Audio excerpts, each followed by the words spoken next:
My name is Noam Levi. I'm an MD PhD student here at Ben-Gurion University, and my advisor is Professor Ilan Menashe. And I'm going to present to you my project, Systematic Analysis of Genotype-Phenotype Associations in Children with Autism Spectrum Disorder. So autism is a very heterogeneous disorder that, beyond the core behavioral symptoms, often comes with other conditions that further complicate its presentation. And we believe that this clinical heterogeneity reflects a complex genetic basis. Over the past 2 decades, research has really shown that the genetic basis of autism is really complex. Some studies show that there are SNPs, common SNPs with small effect size that contribute to ASD risk. And many other studies shows that those rare variants, de novo variants with high impact, were found and enriched in certain genes within ASD cohorts compared to controls. And this is how over 200 genes that are significantly associated with autism have been identified. And we believe today that there are over 1,000 genes that implicated in the genetic basis of autism, that many of them remain unidentified yet. And the most diagnosed variants that we know today for autism are those high-impact rare de novo variants that are best detected by whole-exome sequencing. However, detecting those variants in whole-exome sequencing is very challenging because whole-exome sequences provide us with vast amount of variants, and pinpointing those rare, clinically relevant mutations is very challenging process. So it often described as finding a needle in a haystack. Most clinical genetics today in their gene interpretation and variant interpretation process follows the American College of Medical Genetics and Genomics guidelines that provide set of criteria to classify variants into 5 different categories, from benign to likely benign to likely to pathogenic. And even though these efforts and the criteria, still the genetic diagnosis in ASD remain relatively low, from just 3% to 28%. So this highlights the need for alternative approaches to gene identification. And one approach is to look at the patient's phenotype. Here you can see 3 examples of highly associated genes that each one of them leads to autistic behavior, but also each one leads to a different additional conditions. For example, DYRK1A leads to microcephaly and intellectual disability, while CHD8 associated with macrocephaly and GI complaints. So we see that autism is not a single disorder, but rather a feature of many distinct syndromes that each characterize with its own unique set of phenotypes. So if we know that certain genes lead to a specific phenotype, we can use this information to help prioritize variants and identify ASD genes. And currently, clinical genetic labs do use these phenotype, genotype-based approaches, but they do it manually, and it is very complex and time-consuming. So we wanted to make this process more efficient by developing a systematic tool to prioritize variants and identify ASD genes through genotype-phenotype association. And to do so, we use the Human Phenotype Ontology, which is a comprehensive bioinformatic tool that provides information on genes and their expected clinical manifestations when mutated. So it holds these genotype-phenotype associations for over 5,000 genes and over 15,000 phenotypic terms. And we first used this database to define for each child from our sample a an observed phenotypic vector from now on, OPV, as you can see, each child presents with its own phenotypic profile. For example, this one shows ASD, seizures, hypotonia, ADHD, and speech delay. And to ensure consistency with the HPO, we coded each phenotype with its HPO numeric identifier, as you can see here, and provided each child with its own observed phenotypic vector. Then we use the HPO to define an expected phenotypic vector, EPV, for each child. As you can see, each child and their parents give a DNA sample that is sent to sequencing, and we perform a bioinformatic analysis to remain with only genes that have rare de novo mutations. And we remain with a candidate set of genes. For each gene, we define an EPV, expected phenotypic vector. So for example, gene A, according to the HPO, is associated with autistic behavior, global developmental delay, ADHD, and so on. So now each child in our sample has a single OPV and multiple EPVs. And we're looking for genes whose EPVs are best match the child's OPV and can best explain its phenotypic profile. As you can see, we compare each gene EPV to the OPV and look at the match. So gene A shows 3 phenotypes that matches 5 of the observed phenotype of the child, so it's 60% match, while gene C has a 100% match with the child's OPV. And as you can see, we use the same set of phenotypes to define both observed and expected phenotypic vector. And how did we came up with these phenotypes in the first place? So we started with randomly selecting 115 children from our UNCAN database. For each one, we collected phenotypes from their medical records at the Soroka University Medical Center and UNCAN database.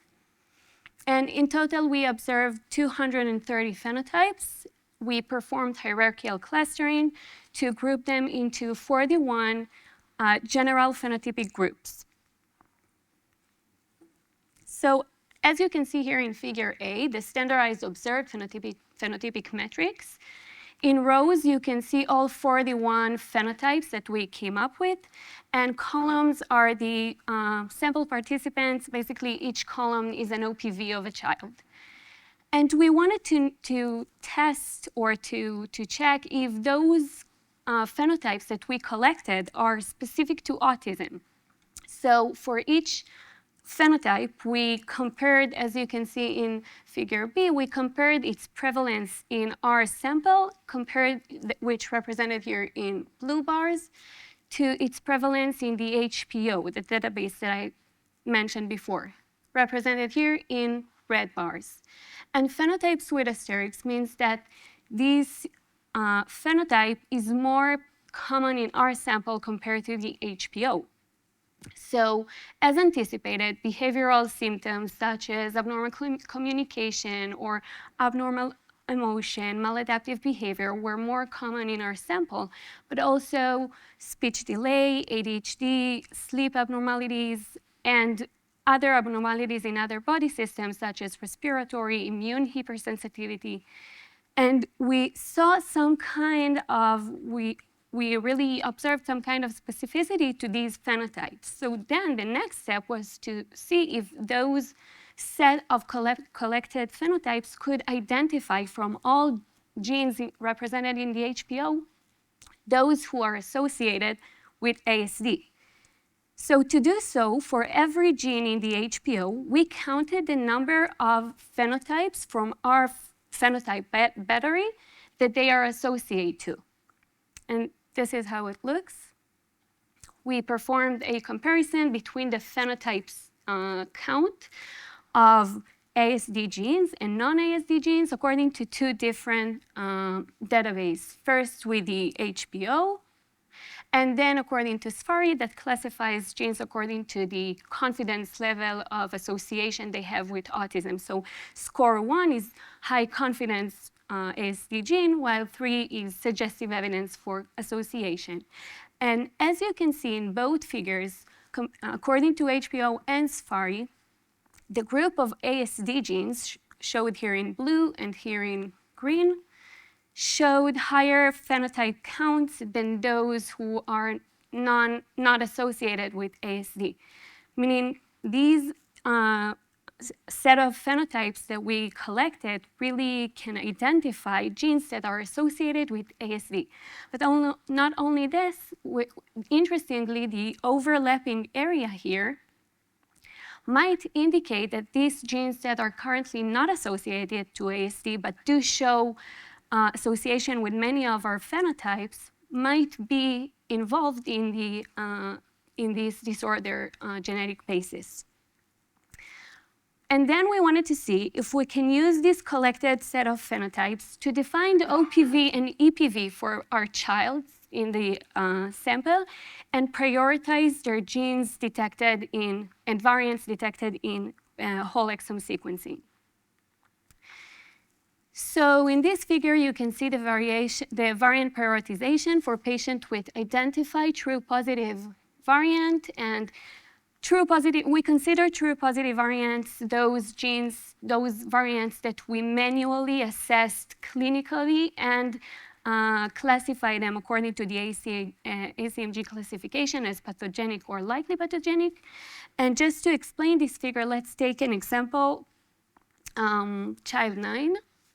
Child 9 has 4 dots representing variants in 4 different genes, and each one of them got ranked according to its match with the child's OPV. So as you can see,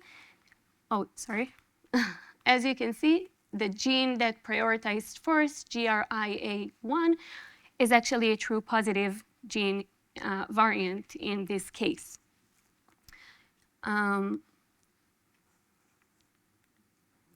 This is a summary of variant ranking for 20 out of 20 true positive variants. We observed that this OPV-EPV comparison prioritized 16 of them first, and another 4 that were not ranked first. And it was interesting for us to understand why, what happened in these cases. So in these first 2 cases, we see that the true positive variant did get a good fit with the child's OPV. However, the top ranked genes got prioritized first. And this is because the variants themselves in those genes, although these genes are really fit the phenotype, the variants are not pathogenic. They're classified benign or likely benign. In the other 2 cases that we saw, the same explanation for the top ranked variants that are not true positive. Their variants are benign or likely benign. However, we did see that the OPV-EPV comparison prioritized the true positive variants low. And this is because of the incomplete phenotypic mapping of these genes in the HPO, the database that we worked with.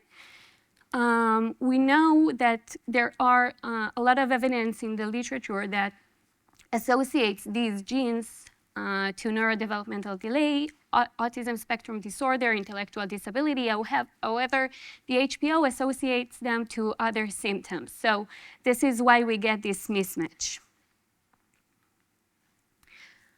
Other limitations are the incomplete gene representation in the HPO. Some genes are not represented in the HPO. Some phenotypes that we observed in our sample are not represented in the HPO, and there was a variability in clinical genotyping due to different physicians that documenting the child's profiles, phenotypic profiles. So although these limitations, we did see that this phenotype-based tool had advantages. I started with saying that the genetic diagnosis in ASD could be like finding a needle in a haystack, but now we see that phenotype-based tool really spotlights those genes that are the most probable to cause to be associated with each child's disorder. And even beyond these prioritizations of variants from whole-exome sequencing, we really hope in the future that this tool will be implicated in clinical settings. So a physician could define OPV for a child, compare it to all EPVs of all genes in the HPO, and kind of screen which genes are the most likely to be associated with its disorder. And I'd like to finish with thanking everyone who made this happen and helped me. Thank you, Professor Idan Menashe, for the support and help and guide. And thank you all for listening.